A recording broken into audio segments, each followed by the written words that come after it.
Good morning everyone and welcome to Morning Markets on Monday the 13th of March. Today we're going to focus on Silicon Valley Bank and the consequences of that bank's wind up.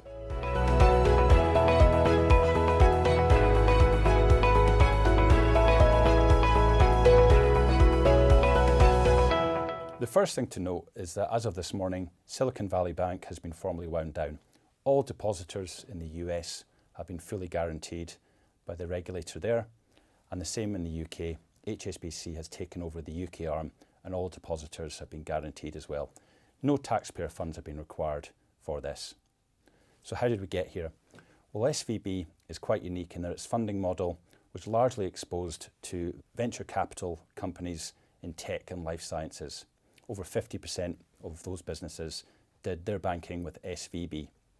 So that made the company very exposed to the large growth in capital investment in these tech sectors. So it saw its deposit base increase markedly the 2 years prior to 2022.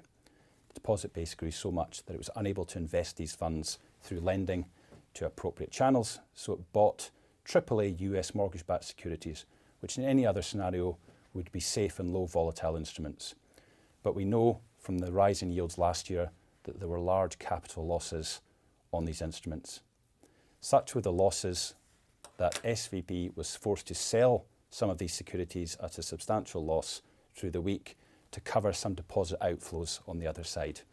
It went public with this news on Wednesday, and to try and offset those losses, it surprised markets with an announcement of a public offering for $2 billion. However, the first shock for markets there was that only 500 million of that 2 billion was covered or guaranteed by an investor. They were still looking for 1.5 billion of capital. As worries grew through Thursday, some investors were pulling their money out even more on Friday. In fact, $42 billion of deposits were going to come out on Friday had the bank opened. And if you marry that against the potential losses on the securities they would have had to sell to make these deposits, then the bank would have technically been insolvent. Now, the regulator knew this. The FDIC stepped in on Friday morning and halted trading on the bank and stopped the bank from opening on Friday afternoon. It spent the weekend going through the book and has come up with a solution such that this contagion should not spread beyond SVB. Other banks will now be able to lend similar securities to the US Fed at par. They will not have to take a write down on the value of the bond so long as they hold it to maturity, and they will have access to liquid capital to ensure they continue operating. This issue has been isolated purely to SVB by the regulator in the US, with no guarantees required from the US taxpayer. So why does it matter for investors? There was a particularly aggressive reaction in equity markets as banks first of all priced a wider shock to the banking sector in the US, an economic shock, and that meant that share prices fell globally.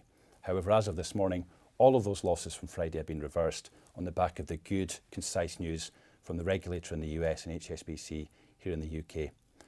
But bond prices have risen materially and have remained high. That means yields have fallen as markets now expect a less aggressive reaction function from central banks next week at the next round of monetary policy hikes.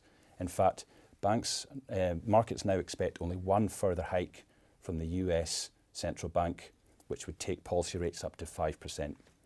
Now, this might not be the case given the policy reaction from the regulator in the US appears to have been so successful, and that the US underlying economy is actually quite strong. And in fact, on Friday, we saw a particularly strong jobs print again, which gives us an average of this year of 400,000 jobs. So what we're now looking ahead to next week is another series of central bank hikes from both the Bank of England, the US Fed and the ECB. But there will perhaps be more caution in their language around the tightening cycle, given that they're now beginning to see some signs of stress in pockets of the economy. But please join us tomorrow. We'll update you further and guide you towards the end of the week. Thank you.